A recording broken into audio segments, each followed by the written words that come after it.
The Fargo Five. This is the city of frost and fire. You're going to discover the authentic stories of the extraordinary people that define our north of normal metro. I'm Conrad Fargo.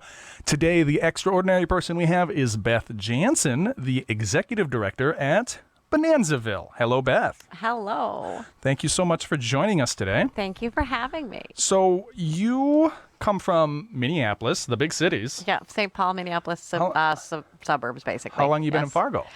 We have been in Fargo since 2006. Okay, so you moved here 18 years ago. Yeah, 18 years ago. What was the reason for moving then? The catalyst. My husband works for CenturyLink Communications. And I'm sorry, for whom? CenturyLink Communications. Okay. And at that time, he was transferred. So I was raising kids, and he was transferred, and it seemed like a perfect opportunity to kind of leave the big city and head for a smaller area. So, when we grow up in the Fargo metro, or we're around, we say we go to the cities, and that's Minneapolis area. Yeah. What's it like? So did you grow up in Minneapolis, or where did you? I was about 15 miles, let's see, actually, it's more like 30 miles outside of Minneapolis-St. Paul. Okay. So smaller community, but definitely you were always metro in area. that metro area. Yes, always in that metro area. Everything was like a half an hour away. Is Fargo, because Fargo, we're in North Dakota, right? Yes. And it's a different animal from Minnesota, right? Like they are not the same. Similar creatures. No.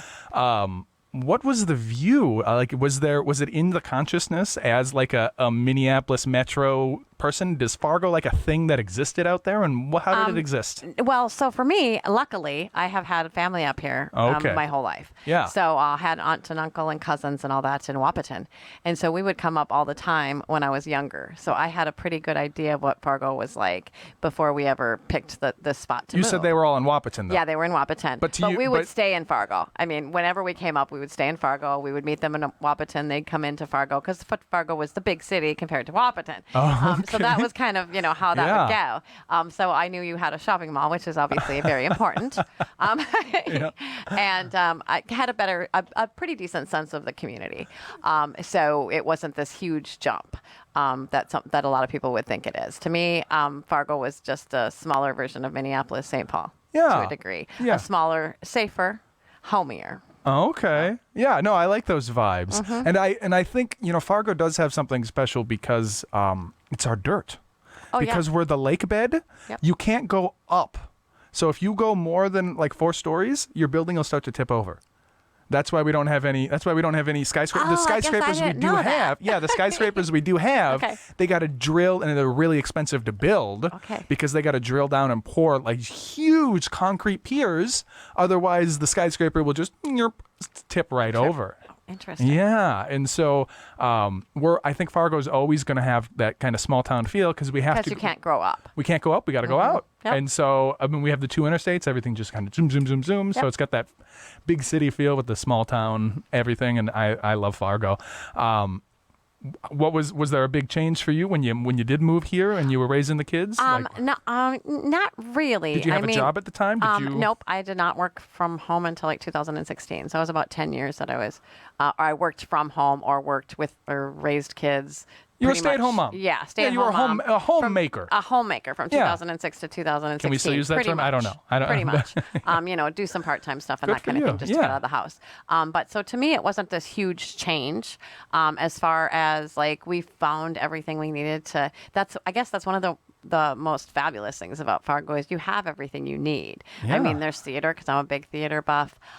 There's a lot. There's like 1,200 nonprofits in the community, and a lot of those are arts related. So you've got that symphony if you want to be involved in that, the choir if you want to be involved in that, and then there's churches all over the place. So it didn't seem like we were missing anything. I mean, maybe it's not the scale, of going to the Orpheum or going down to the Guthrie or something like that. It's not the scale, but you still have those opportunities to do that. So to me, it wasn't that big of this massive move. And so the first job you got when your kids were maybe a little older, or you had the time on your hands, was 2016? So like I said, part-time. So I did work some part-time jobs. I had my own small business, doing some cleaning for a couple of years there. Oh. Yep, Hey, I did. done that. Yeah. You've done that too. Yeah. I was the executive director for the Fargo Moorhead Youth Choir. Oh. Started that in 2013. I guess I say my full-time employment into this community would have been in 2016 when I started working with a nonprofit called Rebuilding Together.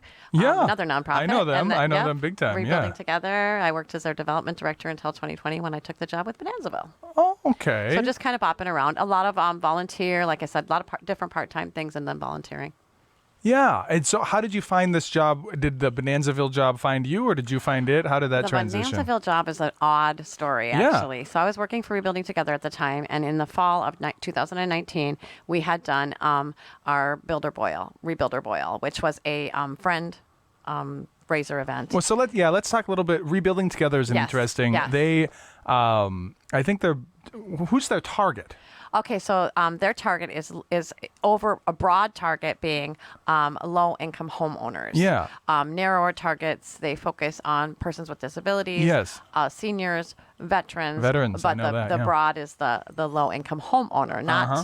They're looking at keeping affordable housing. Yes. That's And owned, improving the basically. house, And right? Like improving they have grants or whatnot to help and connect with. Because gosh, people who actually do real work with their hands, they are in short supply and they are expensive. Exactly.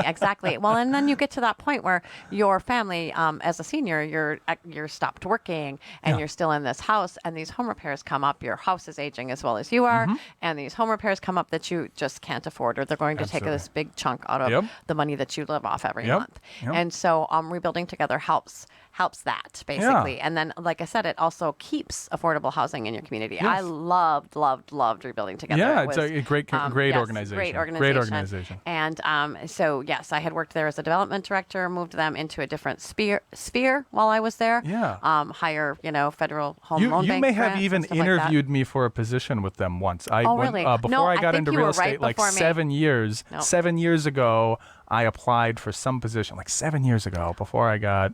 I think I you didn't were- get the spot. No, you didn't. You might have been applying against me because I didn't start working there until 2016. So, Yeah. Well, no, 2016. Oh, yeah, okay. Anyhow. So then, how does it come up that? So, like I said, that we you were end up doing a at Bonanzaville? fundraiser event that my boss and I had created. It was called the Rebuilder Boil. And so we did a seafood boil. Well, in 2019 in the fall, we approached Bonanzaville to use their event space. So at that time, we did a trade. We did a roof for them, and we organized the volunteer group. Whose that idea did a was roof. this? Who made the pitch? The That's trade? an interest. I like interesting I called trades. and made the trade. I That didn't was wanna your pay. pitch. Oh, That was your pitch. Absolutely. Very I clever. didn't want I like to it. pay for the space as a nonprofit. And we'll talk about that a little bit later. But as a nonprofit, we don't always have. The more you put into an event, the less money you create, and the less money that goes back into your mission. So we were looking at get this done fairly reasonable. And so I had done this. Well, fast forward about 4 months, beginning of March or end of February of 2020, and I had to write a final report for our state final report at State of North Dakota, and one of the questions in there, or it might have been a grant, either one. It was one of the questions was where have you served people, or where have you done your activities through the year? So I had to go to Bonanzaville's website and look for the address.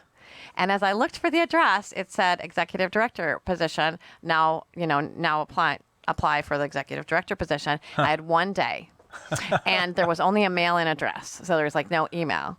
And so I was like, oh my gosh, I've been taking my kids here since they were little. I've been a history buff my entire life. This is the coolest thing ever. I might as well apply. Yeah. And so I called and said, can I email? Because I've only got a day and I'm not going to make it by mail. So they gave me an email address. I quickly went and updated my resume, and I shot it in. And the rest is pretty much history. So executive director, that's like the top. Yes, yes. So they interviewed you to be their boss. Yep. That's. Oh no, it's so in a nonprofit, and you probably know this, but there was a board of directors. So the board of directors was actually interviewing me. Yeah. Yeah. Okay. Of course. So, But you're the one run. Yeah. Yes, I yes. suppose. Yeah. The executive director. Yes. I don't You are get- in yes. charge, but it is. Yeah. Is Leadership. A lot of people don't realize this until they get into positions of leadership. Leadership is more of a servile position. It's not, people Yes. think of, they say to themselves, well, I want to be in charge because then I get to tell everyone what to do. But in reality, being in charge means everybody tells you what to do and you got to balance everybody bickering at you all the time. Exactly. And they call it, and you're right, it's servant leader. You're being Yeah. a servant leader. Yeah. And the best leaders, I believe, are those that look at themselves ones as that servant last. leaders. Yep, exactly. Absolutely. Okay. And so, executive director, how long have you been doing that? April 1st of 2020, right before the world shut down. Oh, man. And so then you've been running it. You guys had to close down for COVID. Well, Or so no? we got yes and no. We got kind of lucky. So Bonanzaville, at the time that I walked in the door, was only open May 1st to the end of September for the season, basically, for our facilities. So what we had to do is we had to wait a month to open. We made the choice to wait a month to open, and then we were able to open June 1st, because if you've ever been out to Bonanzaville, we're 12 acres. Yeah. We're 12 It's big out there. acres. We're 41 buildings. Yeah. So well, and it's why don't we, what is Bonanza? So I think, isn't there a song, something, Bazil, or something? There's a similar That's a song. show. That's a show. Bonanza. Bonanza is a show. Okay, but that's Yes. has nothing to do with No. Bonanzaville. Okay, No. okay. But Okay. I've been out there for like BNI meetings. Oh, and I yes. know Yep. that there's historical stuff out there, Yes. and it's right next to the fairgrounds. Right. And it's big and open, and it's a straight shot. Like you take the interstate and you go right Yep. out there. Or not Interstate, Main. Well, where 94 Main West. turns into the interstate. Yeah, it's right there, right on the edge of West Fargo. Yep. What even What is is it? technically Yeah, are what we? is it? So Bonanzaville is it's our official name is the Cass County North Dakota Historical Society, DBA, Bonanzaville, USA. Okay. So we are the Cass County Historical Society, and we run Pioneer Village as well as a museum that is Bonanzaville. And is that open all the time? So or? now, when I started during the pandemic, it was not, we were not open all year round. Mm-hmm. Now we increased the amount of hours that we do. So we are open in the winter on weekends for free. Our main museum is open. You can also take a little walk through the village if it's nice enough out So it's for you. like a free museum. In the wintertime it is. During the summertime, when gotta our pay. village is completely open, we do have to generate some kind of income. So we do charge when our village is completely What's the entry open. fee, and when does it become free? It becomes free October, the first or second week in October, depends on how soon. nice it is. Soon. So basically, as soon as we shut down our Pioneer Village, which is the exterior portion, so like it's 5 city streets, it's 36 historic structures, it's secondary museums. Did we Once it say how gets- much that is? I will tell you in a minute. Once we get to that point where that gets closed, and usually what happens there is it will always be closed by the middle of October. It may stay open a little bit longer depending upon how nice it is out because of the weather. That October 1st closing date is weather dependent. Once our outside village closes and we're no longer opening that, then our inside museum becomes free. General admission is $12 for adults, $10 for seniors, $6 for kids, and military are free. All right. That's not too bad. It's not bad. And it's an hour and a half minimum, as far as like a tour, and it's more like 3 hours to an entire day, depending upon how into history you are. Of stuff to look at. Yeah. Okay. Yep. Very cool. So definitely go check that out. And then you guys are always hosting events. Yes, absolutely. Right? And that's going to be the next segment. So what I want to do is take a break. We take just a short little break, play some music. And when we come back, we'll talk about what you have coming up, which is going to be our Fargo Fun segment. So don't go nowhere.